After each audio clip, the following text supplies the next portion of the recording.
Nah, low key, I saw this video and I was like, I should react to this. I was like, I may as well just react to it because it looks really good. I was sitting and I'm like, is he going over the documents of like the leak stuff? Which I'm pretty sure he is. I'm pretty sure he is, because if you don't know, Pokemon Z was a real game, and I'm gonna like the video, obviously, right?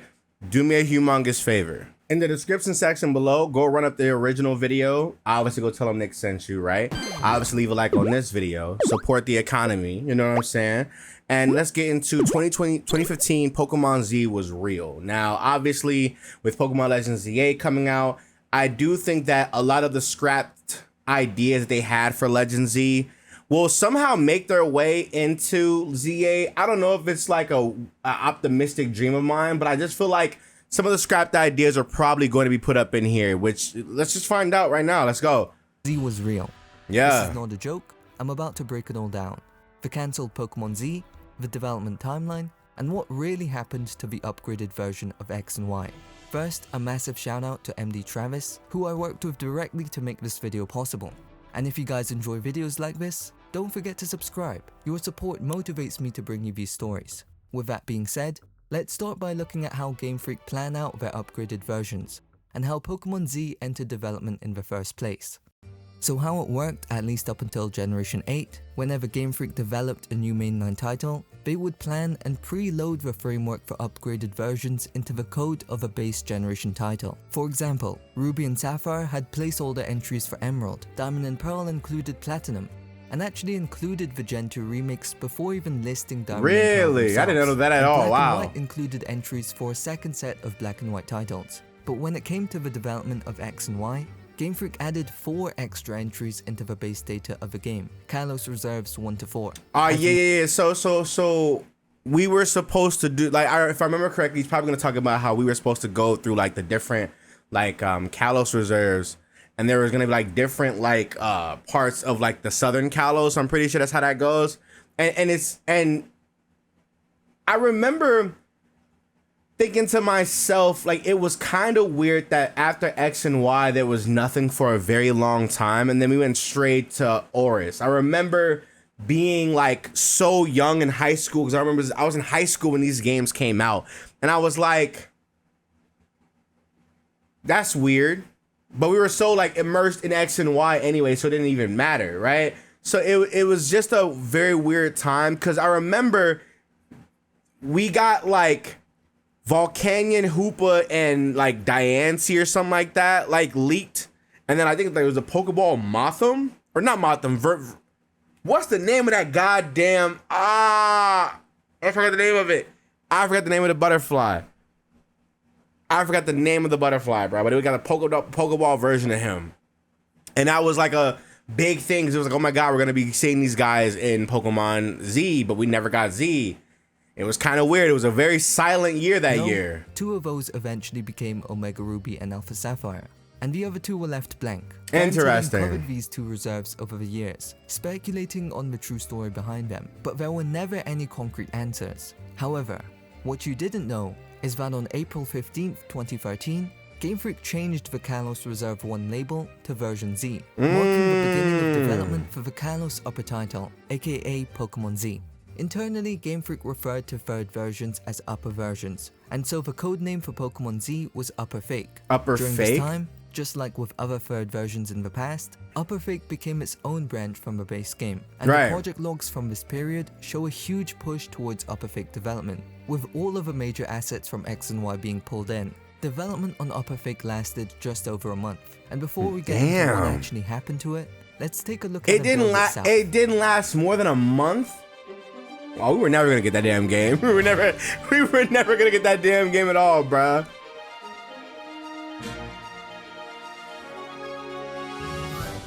What you're looking at right now is a Pokemon Z build, dated May 21st, 2013. This is the latest build of Upper Fake before the project ceased development entirely. The title screen shows an upside down Pokemon X logo, but plays the Pokemon Y FMV at the bottom. At this point, most of the game is just Pokemon X and Y core content. Since this was just a couple months before X and Y's release, the main game was already very close to completion, and only a couple developers were assigned to the project. simply experimenting with Pokemon Z concepts before full production was expected to start later that year. That being said, the build includes some very strange oddities. For starters, there's Mega Bulbasaur and Mega Charmander, like two actual separate forms coded for each Pokemon. By giving Charmander a piece of charcoal, you'd be able to Mega Evolve it during battle. Okay. Okay, that's... There's no actual model, just a purple Charmander sprite used as a placeholder. And here's how Mega Bulbasaur looks when you force the form change. Now, while I strongly doubt that Game Freak ever intended to actually give Mega Evolutions to Bulbasaur and Charmander, this does raise some interesting possibilities. First off, it's not like the concept would have been impossible.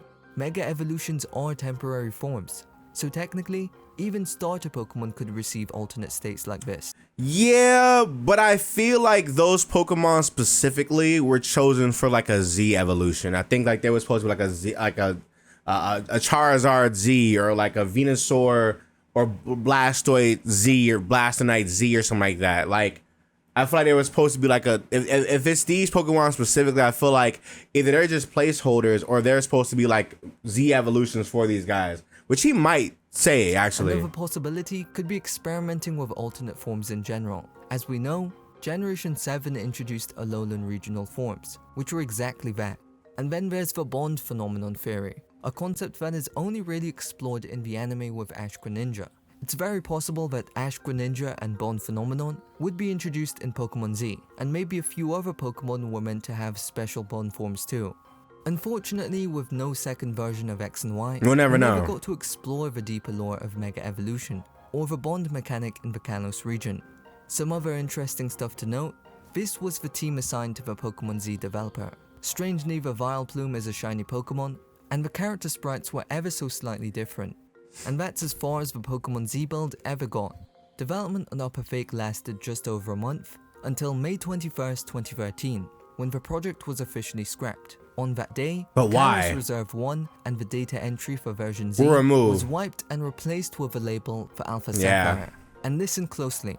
Omega Ruby and Alpha Sapphire didn't use Kalos Reserves 3 and 4. Instead, they overwrote directly over version Z and Reserve 2, effectively erasing the development of Pokemon Z from existence. Meanwhile, Reserves 3 and 4, which were initially intended for ORAS, remain untouched to this day.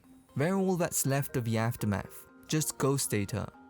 But that's not all, because in the Zygoid Sun and Moon design documents, there were multiple references as well as a whole document on the original plans for Upper X and Y. Since X and Y never got enhanced versions, Zygoid was added to Sun and Moon, and when planning that out, they looked directly at the original concepts for Pokemon Z.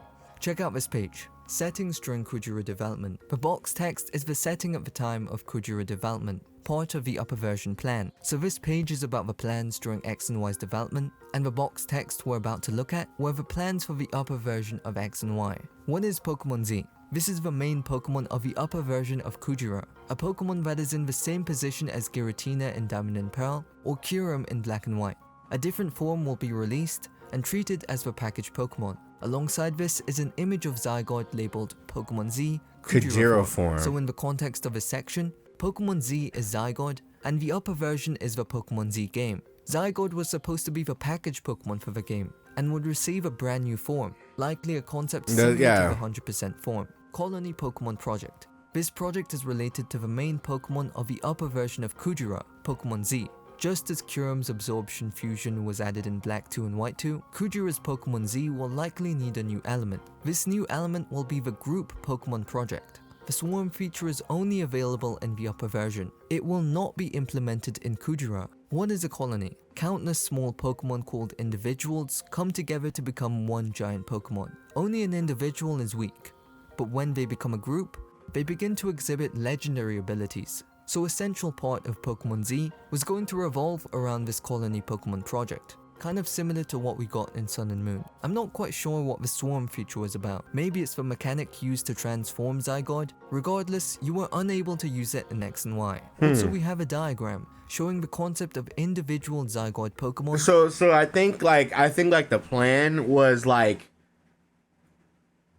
throughout the Kalos region, these little Zygarde cells or Zygarde cores or whatever were gonna be scattered throughout the region. That's the reason why you couldn't use it in X and Y. That's the reason why you couldn't transfer Zygarde from Z to X and to X and Y, because it's like, hey, like, you know, this is a different version of when you got in your game. This one could transform, and you can't put this in there because when this transforms, because of the ability, it doesn't even register in the game. Right, it doesn't even register. But maybe it did, because in X and Y, I did have those files or whatever, and they're like, oh, you know, we just reuse the same scrap or reuse the same, like, you know, files or whatever. I don't know.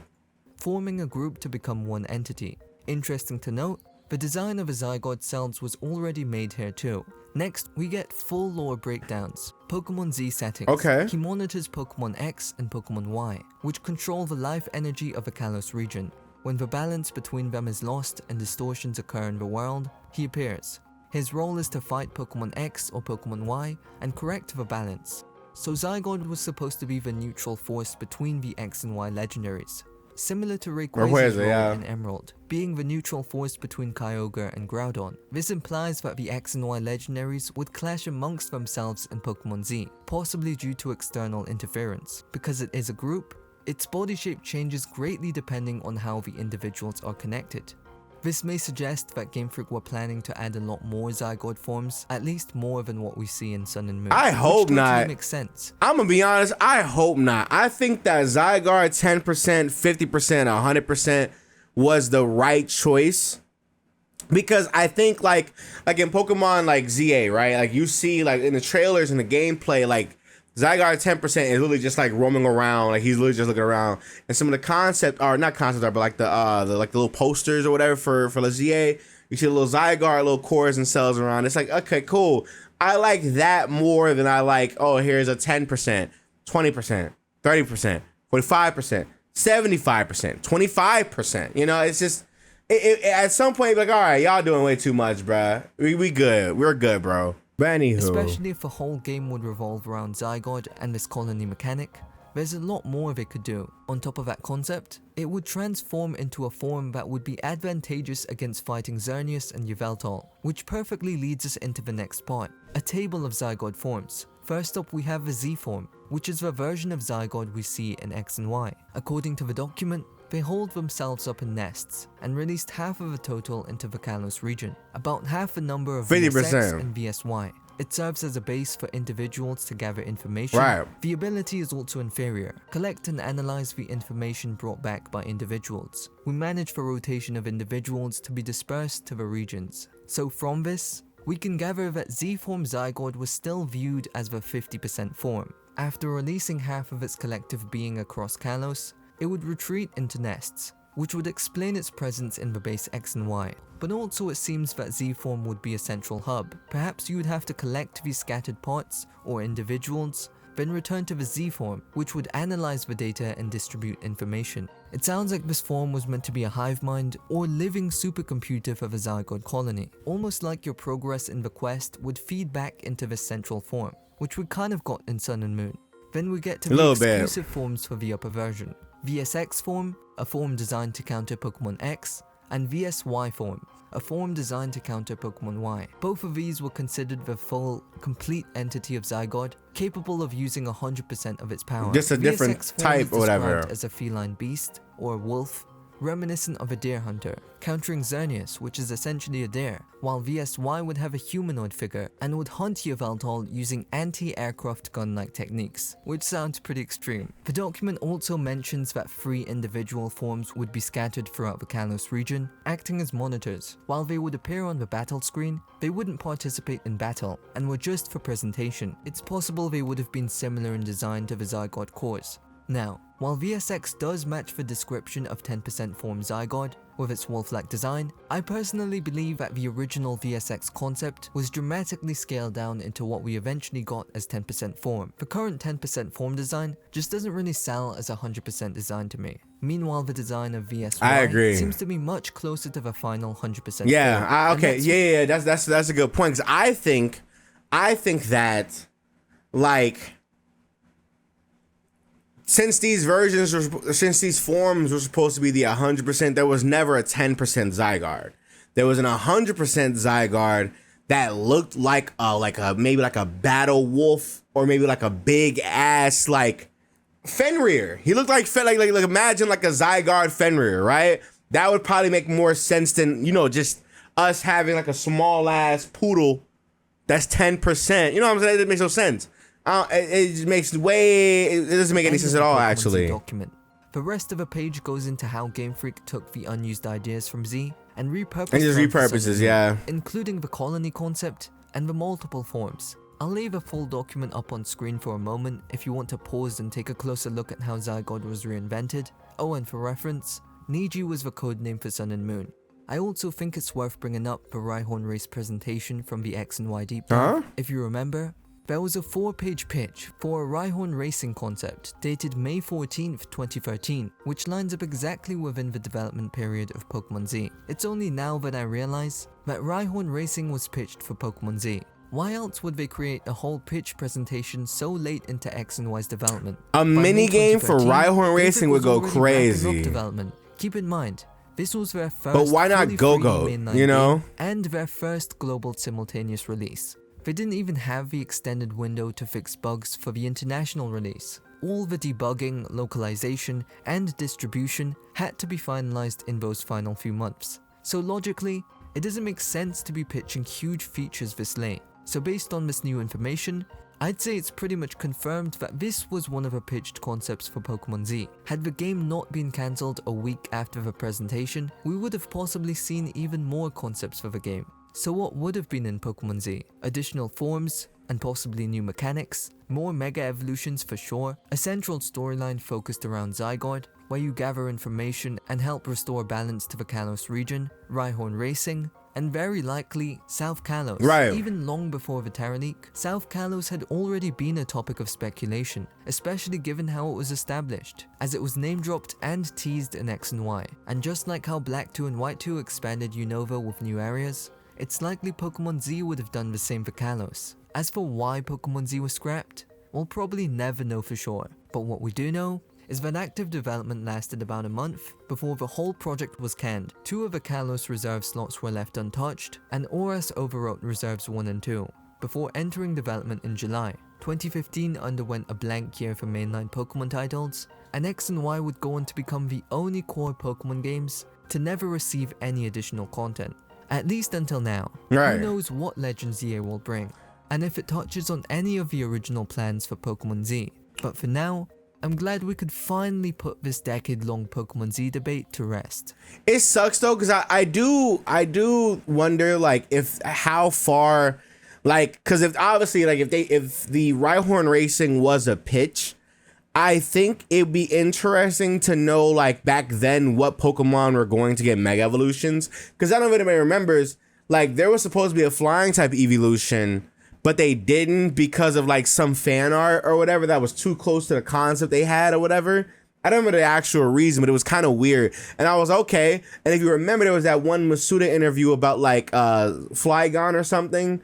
And I think like he mentioned that it was an idea or it was a thought, but he just never it just never did it, which was interesting. I think I would love to know like what designs, like whoever designed the Mega Evolutions and like what was gonna get what. I wonder like what new Mega Evolutions they would have added that would not have been in ORAS. You know what I'm saying? Or maybe the ones in ORAS were the Pokemon that were gonna get the Mega Evolutions or whatever. Because remember, there was supposed to be like a scrap Jinx too.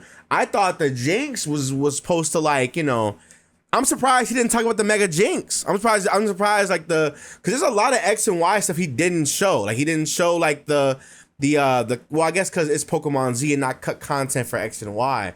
But a lot of X and Y content that didn't get used could have been in Pokemon Z, because there was that whole, he showed the whole map from the Pokemon X and Y like little like scrap demo thing or whatever.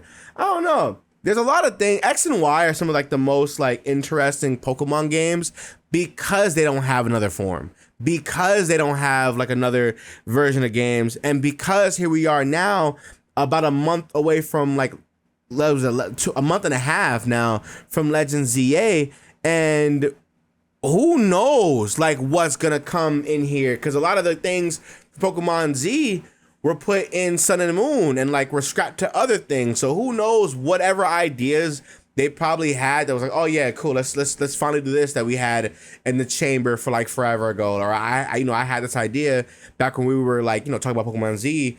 Let's try this. Like, okay, cool, let's try it.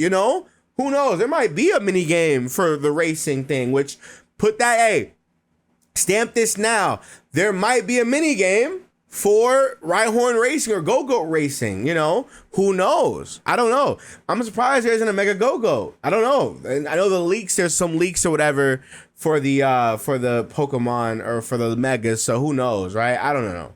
But let me know what you guys think about this in the comment section below. This is a really, really good video. Really well done, too. I like the editing for this one. It was really nice. I see this black and white one. Hold on. 23's... You editing like that at 23K? That's how I know. Listen, we in a different time now, y'all. He got hella content. My God. He went over the leaks, actually. Got it. Got it. Okay. That's cool. And then this one is dope. This one, I'm at, whoa. That might be a video for next time, actually. Whoa, I didn't, oh, that looks cool as hell. Hope you guys enjoy. Leave a like on both videos. I'm gonna link in the description section below. Go run it up. Go subscribe to Turtle Bro, obviously. And I will talk to you all in the next one. Hope you guys enjoyed. Bye. Love you guys.